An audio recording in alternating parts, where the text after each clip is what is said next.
if we're trying to figure out whether to have a child or not, it's like we can't make it binary, because then we get trapped in that decision making. Whereas if we go with it and we realize that it's not a decision that is perfect. It's like mothering. It's something that's not meant to be perfect. It's actually, that's what life is. And it's imperfect. And it's about being able to be okay with the decision where you are at any one time, and then you'll get to where you need to be. I'm Keltie McGuire, and you're listening to the Kids or Childfree podcast. Hello, and welcome to the Kids or Childfree podcast. Today, we're going to be speaking about maternal ambivalence. And this is a term, as you'll hear shortly, that we often use when we talk about the kids or child-free decision, right? We say like, I'm ambivalent about motherhood. I have motherhood ambivalence. I'm maternally ambivalent. And yet, as you'll learn today from today's guests, that's a bit of a misnomer in terms of how we've been using it, because the research and the focus of her work is maternal ambivalence as it concerns people who are moms and feel these ambivalent, mixed up, often contradictory emotions. So both the joy and the frustration of motherhood, both the pleasure and the pain, if you will, the grief and the elation that can come with being a mom. And so this is something very commonplace. In fact, as you'll hear, this is something all mothers experience. And yet I have to say that I think when we're on the fence about this decision and we both witness and see mothers, experiencing this maternal ambivalence, it can certainly give us pause, because we often think, how can something be both so wonderful and so damn hard? Today, we're going to learn all about that from our wonderful expert guest, Dr. Margo Lowy, who is a psychotherapist and researcher whose work explores the emotional complexity of motherhood. She's the author of Maternal Ambivalence, The Loving Moments and Bitter Truths of Motherhood, and is a contributor to Psychology Today. Margo, thank you so much for being here today. I should say Dr. Lowy. Really glad to have you here for this conversation about maternal ambivalence. And of course, we need a definition of maternal ambivalence, but maybe before we even dive into that, you can just share a little bit about yourself and the work that you do. Yeah, thanks, Keltie. It's really good to be here to join you and to meet you and to find out about your work and how our work really fits in together. I'm a psychotherapist, and when my third child was finishing high school, I kind of figured out I needed to be at home, and I really wanted to pursue some work on mothering. And I didn't, and I mean, the mothering space, as you know, is absolutely saturated. So I wanted to find something different about mothering. So I read around the area, and I found a book by someone called Rosika Parker, and it was about something called maternal ambivalence. So I read the book, and it was just amazing. What it talked about at that time was the conflicting feelings of motherhood. And she actually talked about maternal love and hatred. And this was very jarring, but at the same time, I was totally intrigued about that, because how can you talk about hate in the same sentence as mothering? Anyway, I decided to pursue this. My work on my PhD was about trying to really drill in to all the feelings that we have about mothering. Ambivalence it's a misunderstood term. It's confused often with mixed feelings. Rosika Parker talks a lot about this, mixed feelings. And the thing about mixed feelings is when you talk about mixed feelings, you lose the power of the feelings. And she also talks about, and I adapt this very much into my work, in the and, that in mothering, as in anything, we have to really talk about the ands. In mothering, we can be happy and sad. We can be fulfilled and empty. We can be compassionate and not compassionate. And often,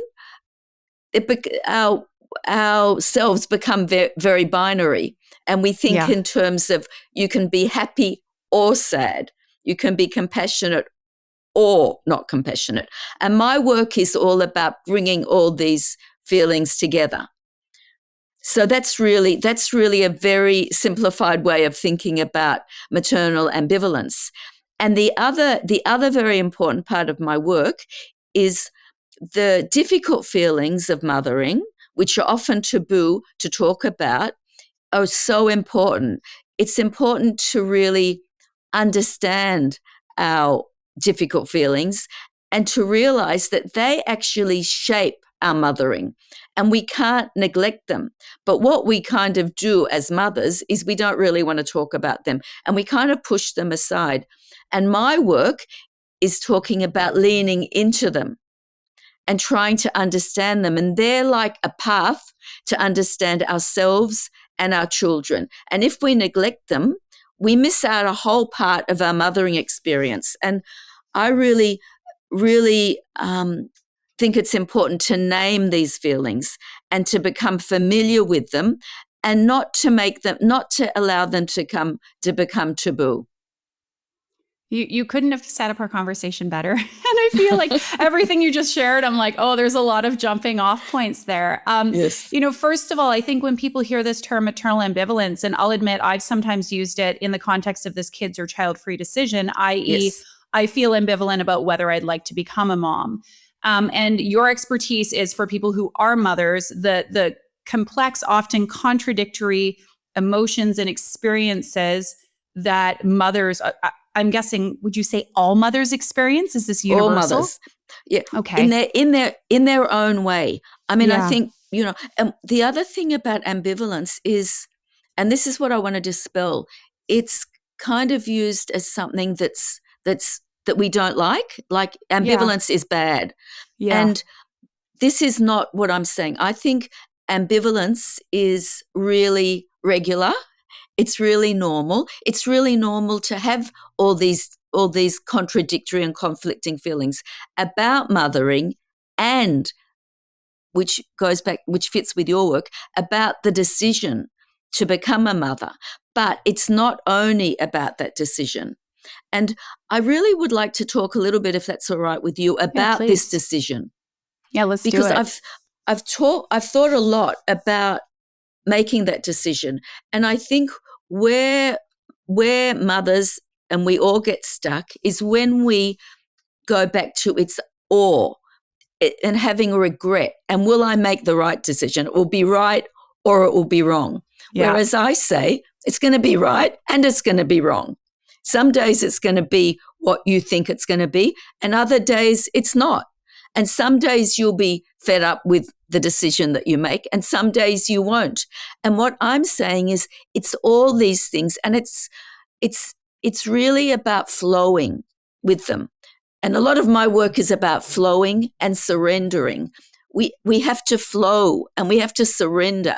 And if we're trying to figure out whether to have a child or not, it's like we can't make it binary, because then we get trapped in that decision making. Whereas if we go with it and we realize that it's not a decision that is perfect.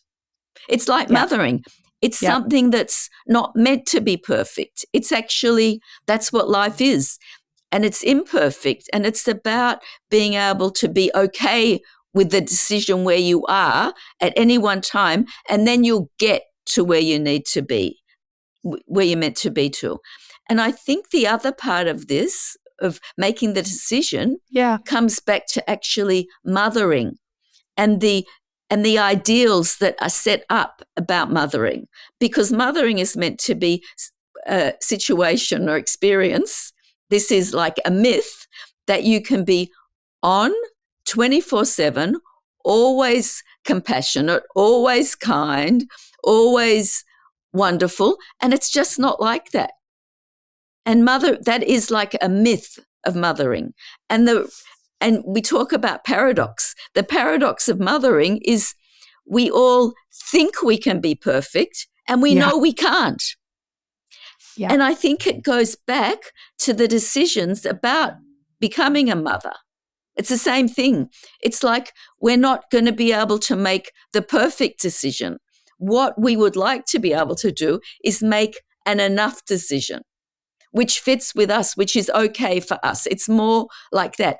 But I think the wonderful part is that, and what you're doing, Keltie, is we're having the conversation, which is so important, that it's no longer taboo. And I really uphold and really honor and really respect and I'm really what's the word? I really champion having these decisions and thinking about them, because not everyone needs to be a mum.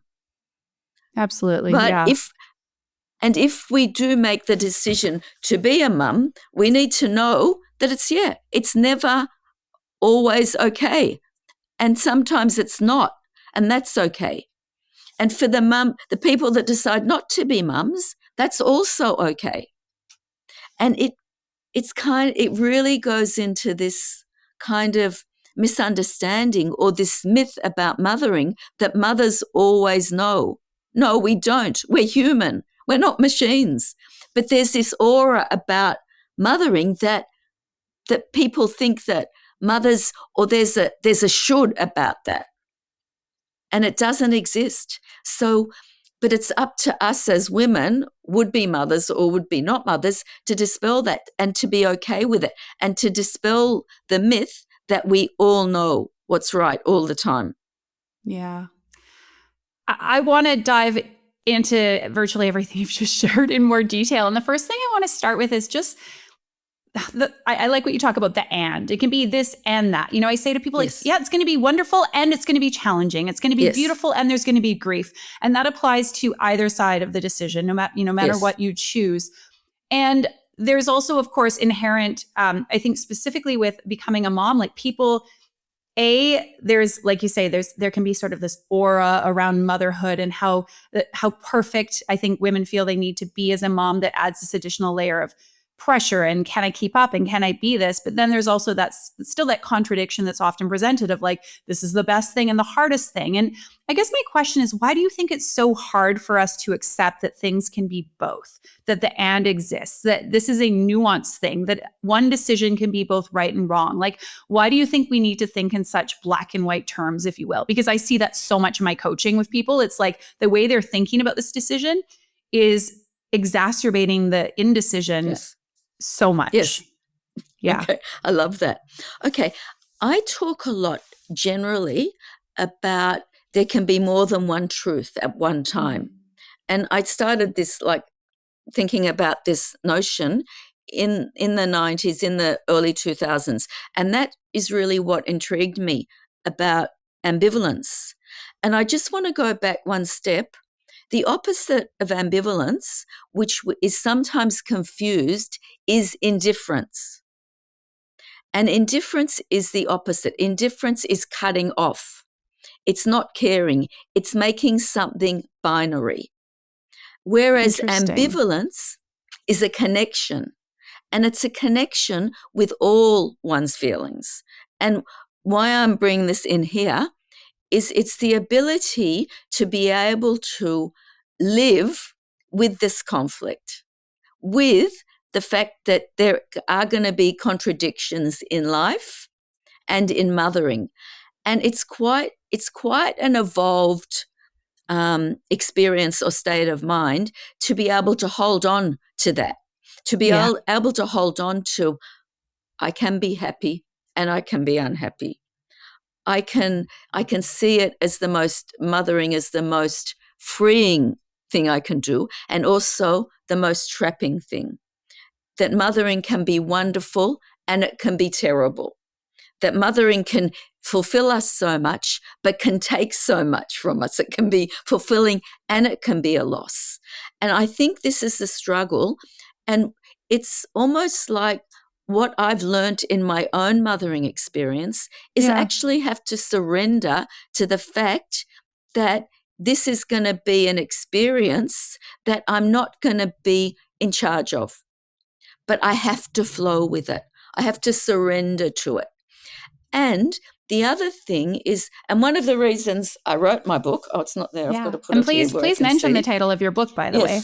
My book's called Maternal Ambivalence, The Loving Moments and Bitter Truths. This is really what I'm talking about, because it's loving moments and it's bitter truth. It's both. It's bittersweet. And going back to what I was saying is there's an ideal about mothering, that we're meant to be, as I said before, fully there, fully available. And I think the reason I went into the work and the reason I wrote this book is because I would have liked a book like this when I became a mother the first time. Actually, I was just thinking it was my 46th Mother's Day on Sunday. Wow. So I've got my oldest child, who's a man, he's 45. My next one is 36, and then 2 boys, and then I've got a daughter who's 28. And there's an infertility story in there as well, which is what I'm very interested in women's issues and how we manage our lives. Yeah. And I think what I've learned over the years, and which is something that I didn't know when I became a mother, is that we have to have the ands. And the myths about mothering, which I kind of went into my first mothering experience with, were not good for me. I went into this first experience thinking that my first child would be an absolute reflection of me, that he would fulfill my needs, and that he would be there. And once he started, he was fantastic. I loved it. I loved mothering. It became easy for me at first. Okay. When it became challenging was when he started to challenge me. And I remember specifically, it sounds bizarre, when he was probably 18 months or 2 years old, when I realized he actually wasn't me. And it sounds like, obviously he wasn't you, but I had to realize that. And I had to realize that he was a different person. And it was like one of those moments that I really realized that I actually had to lean into the fact, I didn't always do that he was different. Sometimes I tried to make him the same as me. Yeah. So I think that's why I talk a lot about flow and surrender and being fluid, because once one is not fluid, then one becomes trapped in judgments. And that is not helpful in mothering, in anything. Absolutely. And I'd be curious to hear more about what you mean when you talk about judgments. But I mean, you saying, realizing he was different than you and saying, well, it sounds obvious. Like, yeah, of course, from like a very straightforward standpoint, but I can appreciate, and I'm guessing I'm guessing in your psychotherapy practice, you work predominantly with or entirely with mothers. Is that the case? With women? Yes, women and relationships. Yeah. That's what I miss. Yeah, and I mean, I think parents in general, when a lot of people think about having a child, like even the way they talk about that, right? Oh, it's a mini me and it's an extension of me. And I think I know people have experienced this with their own parents, of them sort of like having to set forth that parent's dreams. So as much as we can say and kind of laugh, oh, silly Margo didn't know. No, absolutely not. Because I think we kind of expect that child to be like a manifestation of all that we are and all that we want to bring to the world. But what I'm hearing is, for you, there was a letting go that had to happen. And like, this is, they are their own autonomous being who is going to set forth and be in the world in a way that is different than me. That's right. And I mean, when I was a mother the first time, I was not yet 24. Oh, wow. Okay. I was pretty young. Yeah. And, by today's standards, mostly pretty young. And I don't think I'd thought about it very much. We just did it. We just decided we want to have our child. And it's interesting because with our first child, conception, like I got pregnant straight away. With our second child, I had prolonged period of infertility. Okay. So, and I was that was another experience. And with our third child, she was our surprise. So I had very different experiences, and I think that I had to learn to flow with it. Yeah. And it was, it was like and that was also one of the reasons for writing this book, to try and understand the experience, because it wasn't until I was no longer a hands-on mother that I had a chance to really think. Because I also think that when you're in the thick of it and you're Yeah. hands-on, it's so full on, and it's so difficult to have time to really learn to respond and to have thoughts and to really think things through. And I think today, and I want to talk about this because Yeah. it's also difficult with social media. Yes. I didn't have that when I had my first child. It was before cell phones. You've got to understand, it Yeah. was in the 80s. Yeah. And what we used to do, and it was actually, when I think of it, it was so beautiful. Once a week, 4 or 5 of us used to go to someone's house, sit around and talk about our children, a little bit about our husbands, a little bit what our children were doing. It was very organic. And that's where we got our support from. It was very holding. My sister, old friends, and was kind of really a very raw but beautiful experience. And what I want to say there also, and I think this goes for mums and people who are deciding to become mums, we really need to be aware of who are the people that are right for us, that encourage us, that are our people. I know there's that term, our people, but it's so important, because I think that today especially in social media, what's put across there is just not reality. I laugh about the women that portray themselves in social media of arriving to school in the morning, fully coiffed, their children look dressed, they look dressed, and it's not the truth unless they've had time, someone there to put their makeup on, do the breakfast for their children, and that's okay. But let's be honest about it. Yeah. And what that does is it makes mothers feel inadequate. Like, why can't I be like that? That's not truthful. And the same thing for people that might go on social media and say, I've got it worked out. This is the story about deciding to be a mother or not. This is how you do it. For me, there's only one way to do it. It's actually being able to talk about it in terms of, it's going to be all these feelings. It's going to be all these emotions, and no one can make the decision. And whatever decision you make is okay. And you have to know that it's going to be all these things. It's not perfect. No decision is going to be perfect. At best, it will be good enough most days, or enough most days. Yeah. Well, and I think this idea, I think a lot of people struggle with the idea. I know in your book, you talk about the good enough mother and, of course, the good enough decision, the good enough child-free person or child-free life. There's this idea that if we're child-free, our lives need to look some sort of extravagant way.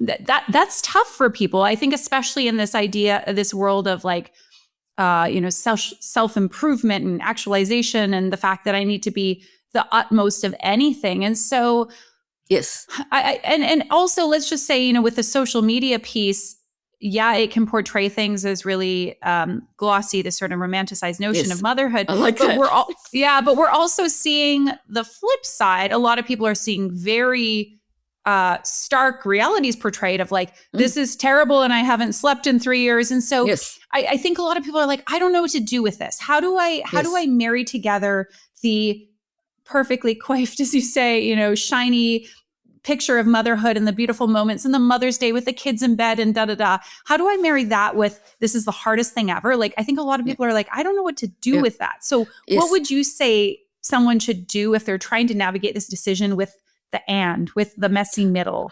Okay. I think the truth is it's both.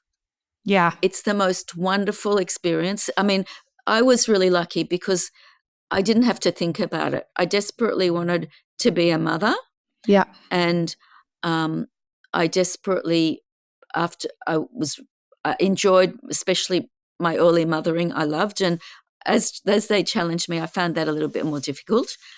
And I think, you said an expression which I use a lot, and I think that it might be helpful. Mothering is an experience of letting go, continually letting go. And, and I think that kind of contradicts what you're saying about knowing, because we don't know. And it's like what I put at the end of that article, my Psychology Today article, that we can put on the show notes. I was going to say we'll put in the show notes, yes, along with the book. Because it's like a leap of faith. That's how I ended that article. It's a leap of faith. And I think the decisions are often talking, it might be the head, but it's actually a heart decision. Okay, let me go back. It's a head and it's a heart decision. And let's not minimize the heart part, because when we have a heart part of a decision, it's a heart, then that's something that we can kind of hang on to a lot more easily than a head decision. And the heart decision, I think, is a really difficult place to get to. And I think once we get there, sometimes the head decisions will say, no, that's no good. This won't be good. And that's true. Yes, sometimes it won't be like that. But we have to hold on to the heart decisions, whether it's a decision to have a child or not to have a child. Yeah. And that's the only or that I'm talking about. And I think the other very difficult decision about having a child is we've also got a biological clock for women. It's a big one. Yeah. Although today it's really good because we can freeze our eggs. Mm-hmm. And I think that adds a whole other area. Yeah. But I think one of the things that we really need to be mindful of is that the time to get pregnant, and this is amazing, is in your late teens, your 20s, and your early 30s. So it's kind of when you're in your mid-30s or your early 40s, it's difficult. Yeah. I mean, I was really lucky that I got pregnant when I was 41. It's not always, and that was with my third child, it's not always like that. And sometimes there's a kind of a myth that you can get pregnant in your 40s. Yes, you can. And it's not always easy. Yeah. So it kind of marries then also with this infertility stuff, which is not what we're talking about here. But I suppose what I'm saying is with mothering, the decision to be a mother, it's very layered. It is so layered. All right. So a lot of my clients and followers know that I love outdoor adventures, especially going hiking in the Alps. But a lot of people don't know that I have quieter, more relaxing hobbies as well. And one of my favorite things to do with my time is to read. I love reading all kinds of different books. And my clients know that I usually have a book for virtually every single challenge they may be facing. That's why I've put together my free kids or child-free book guide that contains 22 and counting different book titles, all about how you can make this decision on whether or not you want to have kids or stay child-free. I've included books about the child-free choice. I've got books about motherhood. As mentioned, I've got books about how you can make this decision. I've got fiction books in this guide, nonfiction books. There is a lot to choose from. And for every book that I've mentioned in the guide, I've got a brief description so you can learn a little bit more about the book. And I've also linked to them on Amazon so you can go ahead and purchase them. Although, of course, I would highly suggest you purchasing from an independent bookstore if you can find the title there. Go ahead and download the guide if you're a reader like I am and you want some support making this decision. I know you're going to love the books that I've shared in there as much as all of the people who've already downloaded this guide. You can find it at kidsorchildfree.com under the free resources tab, and I'll also link it in the show notes. Well, and I'd encourage people who are listening to think about the fact that, as I often say, we can't think our way to a decision here. And a lot of the people I work with and who listen, I know they're very bright, they're switched on. And this is a gift, right, to possess that. And I think it's wonderful to be intentional about this choice. But I wonder if when people are stuck with this choice, and this isn't in all cases, I mean, I think it's just this contradiction of, okay, parenthood can be all the things. And of course, being child-free can be all the other kind of things, right? Like they both hold a certain amount of tension and contradiction, as you say. Yes. But I wonder if partly it's because what the heart is saying doesn't always make rational sense, right? And I'm not saying to everyone listening, by the way, that if it doesn't make sense for you to have a kid on paper and yet you're still stuck, that means your heart wants it. Not necessarily, but I think it's worth exploring that possibility, right? If it's like, for some reason, you're still kind of like going in circles, trying to like figure out, because I'd be curious your thoughts on this, but we could say on paper, having a child in some ways never makes sense if you're going to look at it from like a really concrete perspective. Yes. And yet, of course, many people still do and find a lot of joy in that, as well as, of course, challenge and grief and beauty and meaning and purpose and all the things. So do you think that's fair that like I'm not saying, I think for being child free as well, like some people really just, they feel this like pull towards that path. And also they may feel like, okay, but like I'm going to disappoint people, or like what's my future going to look like? And yet they still also have that heart tug. So I guess I just would be curious for people to sort of play with this idea that like perhaps they're getting a signal from the heart that they're almost not allowing to be heard because their mind is in overdrive. Yeah, I think that's absolutely correct. And all I can really say about that is that it's actually about your word marrying, being able to marry all these feelings. And I think that when someone is concrete and very smart and goes through every decision, and even the thought of putting it on paper, it's not something that we can put on paper. It's a process. And I think I had a podcast with someone a while ago, a very intelligent person, I talk about in the article, and she was struggling a lot with this, and that's what she wanted, an answer from me. I couldn't give her an answer because it's not my answer. No one can. Absolutely. No. But she talked a lot about, and one of the words that you've used also is regret. And that's so fascinating because she wanted me to tell her about regret. And all I could say, and I think it's so true, is that yes, some days you might, or some minutes you might regret having a child. And you won't regret it. It's both. It's the same thing as your decision not to have a child. Sometimes you will regret it and other times you won't. But you can't look to that for someone else. It's got to be in here. And I think it's like people want to know. And also in our life, people want instant gratification. And it's almost like one needs to be able to sit with the uncertainty. And we are not good these days with sitting with uncertainty. But really, our life is full of uncertainties. It's very frightening, but that's what it is. And, having children, it's full of uncertainty because now you've got this person that you're actually responsible for forever. It changes over the times, but once you have a child, there's no looking back. And I think this is what is quite frightening. It's not something that we can take back. No. And I think that's really a challenge. And I think when I look back on myself as the 24-year-old, I didn't think about that. It was just like, okay. And I think that's quite a naive thing, but that's what I did. And I think that's not bad though, right? Like that naivety, I think there's a blessing in that for sure. It was great. And it actually helped me with my early mothering because I actually think I was pretty naive. And it was very helpful when I look back on it. And I think often the more evolved we are, the more difficult it is. And I think that it's been easier for me to write about this because I'm out of it. And when you're in hands-on mothering, as I said before, it's like you're so full of uncertainty, of choices, and of living it. Like every day, every minute, you're living being a mum. It's like, it is full on. It's really what you say. It's challenges all the time. It's like feelings of loss and grief as well as joy. It's like the extremes.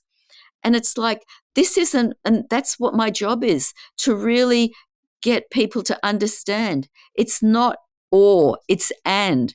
And it's okay to have all these feelings. And the difficult ones and the troubling ones and the problematic ones, that's what it is. And one of the things I've done in my work is I've tried to put together some sayings that have worked for me. And I would encourage everyone to have sayings, whether deciding to have children or not, and to be in mothering. I used my mantras like it's a messy, interrupted, and loving experience. I would have liked to be told it's messy. It is so messy, and it's such a good word. It's messy. Mm-hmm. And we make it up as we go along. We do. There's no way, every path is different, and that's very normalizing because we are making it up.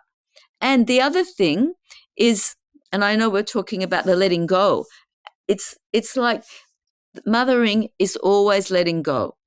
And that's one of the paradoxes. We have a child, and from the moment that child is born, we are letting go.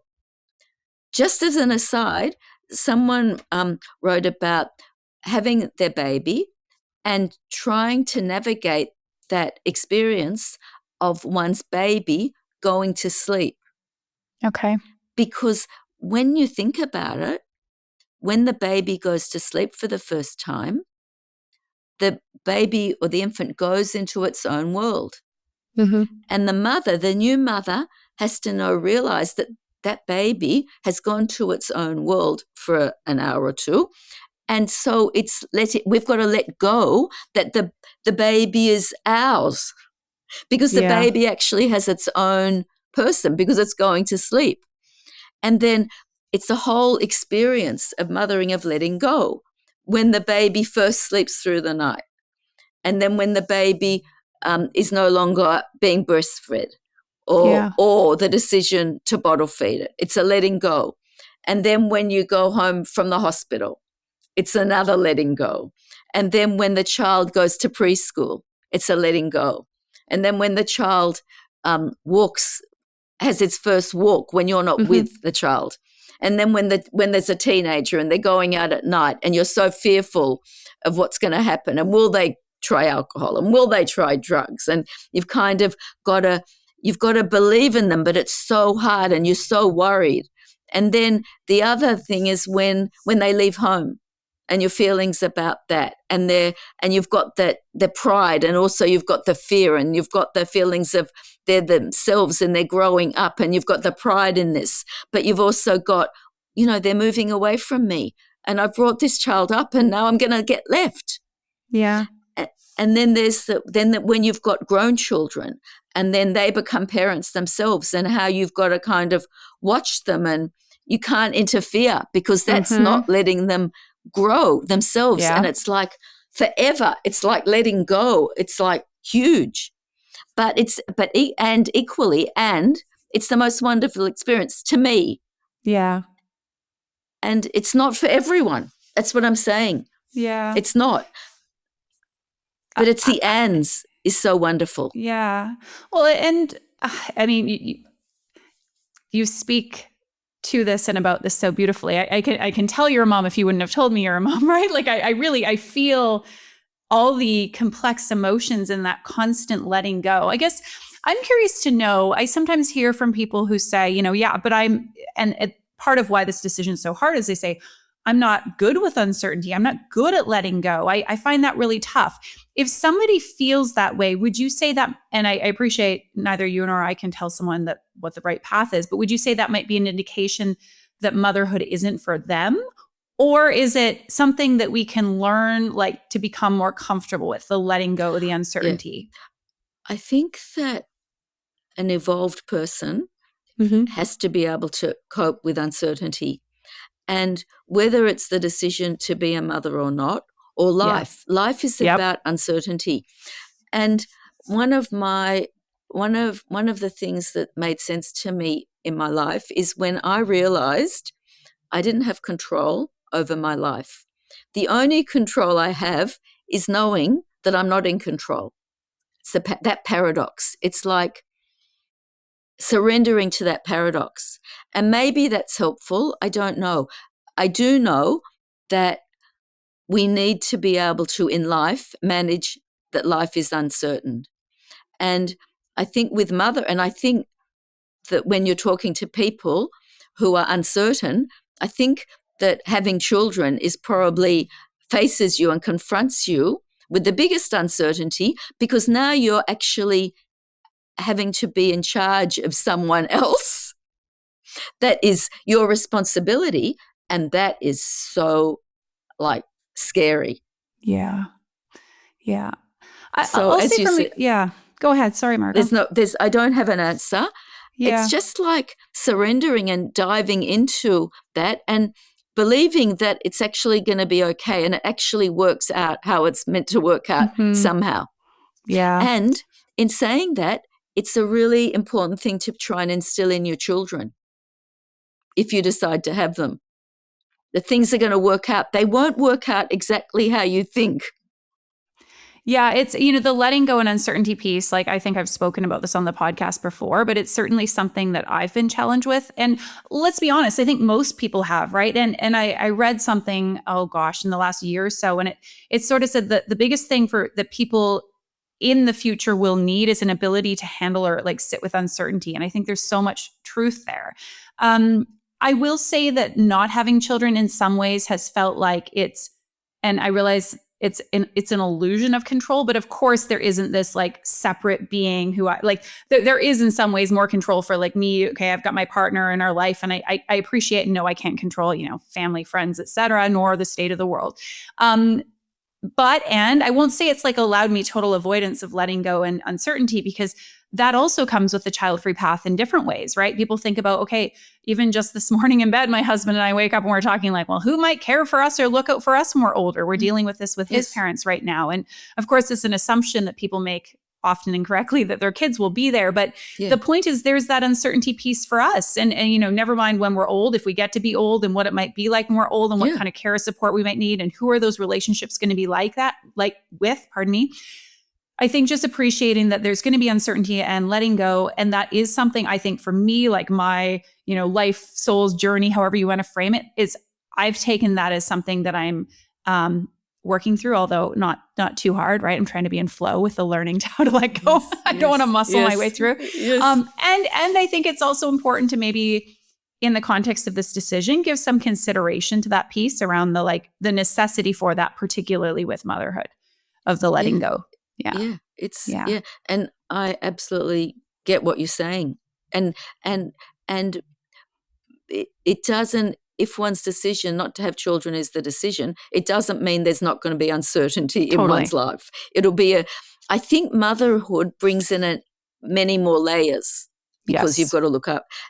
And there's no right. I think that's the thing. I think also people are looking for, is this the right or wrong decision? It goes back to what we began with. There's no right, there's no wrong. It's just and some days it's going to be the right decision, and some days it's going to be the wrong decision. Either way, and that, if one can get that into one's head and one's heart, I think it takes pressure off, because there's kind of in our world a pressure of, yes, I can absolutely make this decision. It will be right. I'll never veer from it. No, but to give ourselves grace that the decision we make is going to it's going to be an and decision, and to get comfortable with that, I think, is a freeing. Because if we decide to have children, then we know there's going to be all this stuff that goes along with it. And if we decide not to, then we're also going to have all this stuff. So it's not a binary decision. And I think this is not only about mothering, it's about everything in life.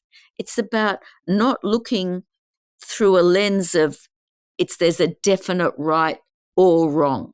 Ors are not helpful, is what I'm trying to say. No, I agree with you. And I think even the way that I often, even though I very much subscribe to that same view of it's not right or wrong, they're just different decisions. It's going to be a mixed bag no matter what. We're going to have challenges. There will be beauty. There will be joy. even just the way I often talk about it and the way we're having this conversation of, helping people figure it out, that sort of implies that there's one right solution to be found, right? Whereas I think of it as more creating your own decision or answer Yes, versus exactly. mining it or unearthing it. Those words are so good. And it's figuring it out. That's the thing. And that's what these kind of discussions, it's helpful to figure it out. And I think the other thing is sometimes you think that you've got it figured out. Yes, I'm right. And then sometimes it's still open, and okay, that's what it is. It's like getting comfortable with it's not nothing certain. Yeah. And that's okay. And I think it's hard today to live with that. Totally. And maybe actually you remind me of something I want to ask about. And I've seen this with clients, both who've made the decision to be child-free, but maybe even in a more intense way with people who have made the decision to have children, become pregnant, and thought, holy shit, what have I done? Right? Like this major, the floor has dropped out from beneath me. Big emotions, lots of fear, lots of grief. And of course, when these women come to me and speak to me, it's like, have I made a mistake? Right? Is this, this must be the wrong decision because this feels so bad. I'm hoping, because I know enough to be able to console them, to say this is very normal from as far as what I hear, but I'd love some, hopefully confirmation, but honest reflections on is that something that happens to many women? Let's say just because you work in the motherhood space, specifically when becoming a mother or becoming pregnant? Yeah. I think all of those things, all those feelings are so normal. And those women that come and see you are so lucky that they can sit with you and work through these things. And it totally, totally normal. And I think, our job in this field is to normalize all these feelings and not to say that's the wrong feeling or you can't have that. And that can be so destructive. And the other thing about becoming a mother or being a mother, or it's giving birth, being pregnant, it's actually symbolically you're making space, you're loosening up, you're becoming physically bigger. And I think what we've got to think about is the fear, like what's happening to my body. Of course they're going to be scared. Of course they're thinking, this is changing. Did I make the right decision? My response to that would be, yeah, what you're saying, absolutely normal. And and your feelings are normal, and tell me more. And, in my when I was doing my PhD, even though I'm a psychotherapist, I used film as my research. Oh, interesting. And in film, there's a film called A Happy Event. It's about a French woman. It's in the the early 2000s. And it's such a wonderful story about mothering because it talks about her expectations. And it goes through the first year of that mother's life. And it is absolutely wonderful. Cool. Because is it a French film, by the way? It's a French film. Okay. A lot of French films are just fabulous. Anyway, the woman, she goes into pregnancy and she thinks it's going to be the most wonderful experience. Anyway, she's vomiting all the time. And then and it's very French because French people love smoking, right? That's a bit of a generalization, but they do like smoking. Yeah. And so they all get up to smoke and they go outside and she's left out and she feels left out. And I think this is another part about mothering. It can be very isolating.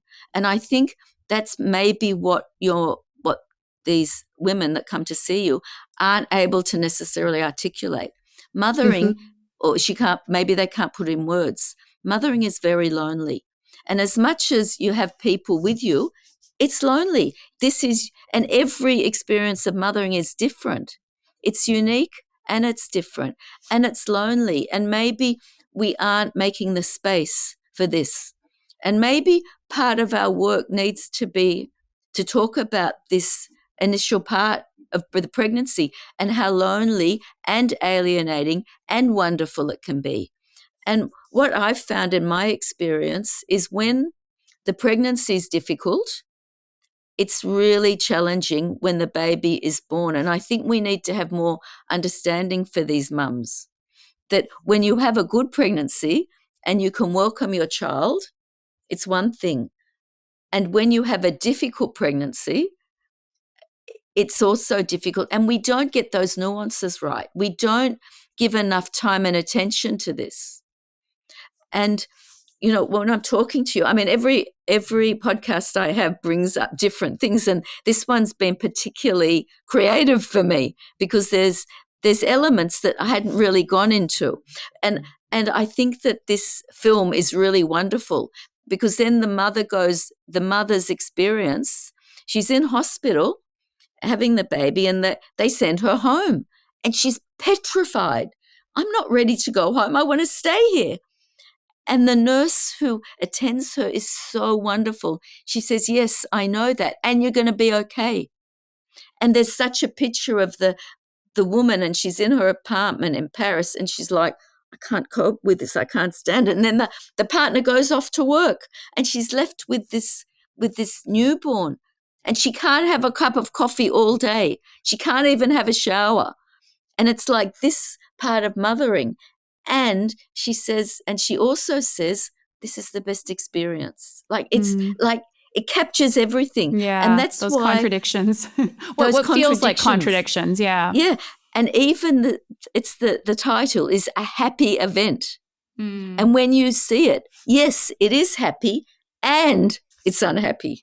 Yeah. And that's what I'm trying to get across. And I think that in my work, I use a lot of film, a lot of television, a lot of, you know, I think often people don't have time to read. But I think, even, you know, television series that might seem so, why would you waste your time? They're so wonderful because they depict real life. Yeah, absolutely. So, and the nuances and the contradictions. And I think that it's really film, TV, art. It's a wonderful creative medium that we can really learn a lot from.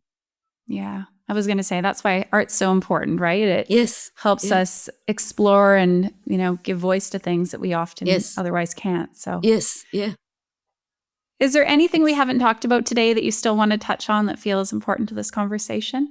I think there's so much more. I mean, I kind of today, and you too. We'll have to talk to you again then. Yes, I'd love that. Yeah. I mean, and even the infertility piece you said, like, because this is also something that I actually have a number of people who they sort of unquestioningly said, I want to have a child. And now that they're down the road with an infertility journey, they're starting to step back and say, do I really want this? And to what extent do I want this? And how long do I keep going? And I just think it's something also important to give voice to. So but please continue. Very hard struggles.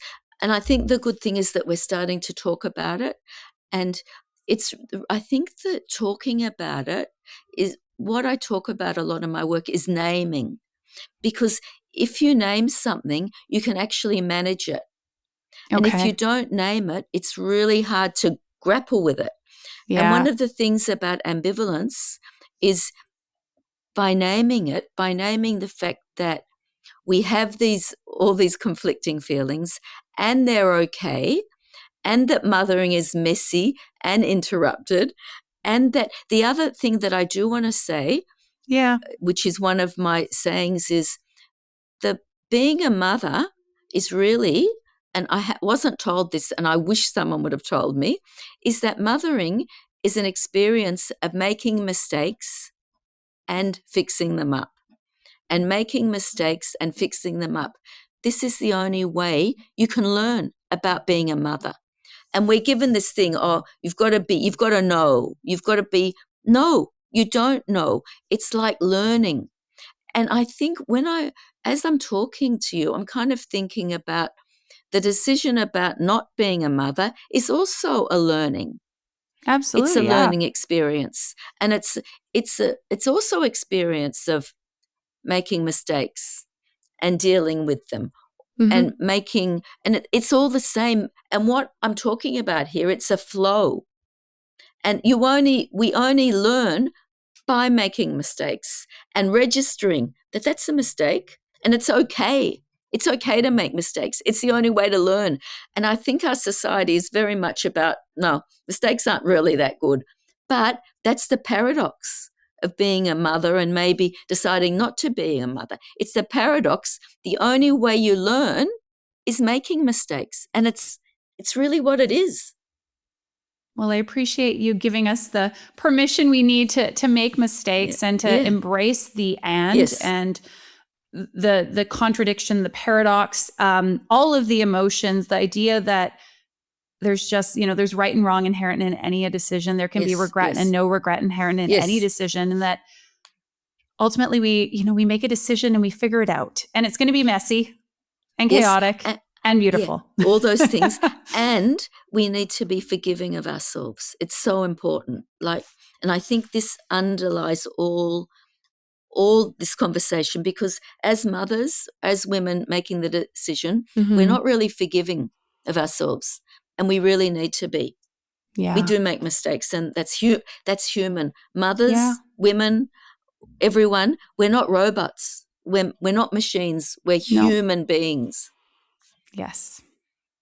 Thank you for today's conversation. Thank you so much. Tell us where we can find you. As mentioned, I'll include the book in the show notes as well as the other items you mentioned. You can find me on Dr. Margo Lowy on my website, and also on Instagram, Facebook, all those handles. You can find Dr. Margo Lowy or Margo Lowy. You'll find me, and you can direct message me if you have any questions. I'm always happy. I'm not that good on social media. I'm trying. But, you did great. That's how I connected with you. I was impressed. Thank you. Okay, we will include all the places in the show notes so that thank you. People can and reach I think out. Particularly my article on in Psychology Today, which is actually about this actual topic about deciding whether to be a mother or not, and how it's a challenge, and it is. Yeah, and it's the and. We'll include the link to the Psychology Today article as well. Thank you. So, thank you so much. It was so great to talk with you. Thank you a lot. Did you know that you can not only listen to the Kids Are Child-Free podcast, but you can actually also watch the Kids Are Child-Free podcast by checking out the Kids Are Child-Free YouTube channel? Yes, it is true. You know what? I love having these conversations with my guests, and I just feel like when we're able to immerse ourselves in the visual experience of these really important conversations, it lends just that much more. I've also been told, side note, Chris was totally teasing me the other day saying, my God, look at your expressions. He loves my very expressive face, but you can see me making all the faces, all the reactions when I talk to my guests. That in itself, I would say, is entertainment enough. No? In any case, check out the YouTube channel. Again, you'll find every episode of the Kids or Child-Free podcast on there.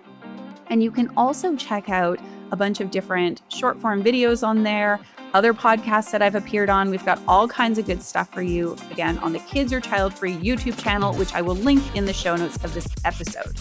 Make sure you subscribe when you head over there. And if there's an episode you love, leave us a little love, share some thoughts, ask some questions. I will do my very best to respond to each one of you over there on YouTube. All right, that is all from me. Thank you so much and have a beautiful day.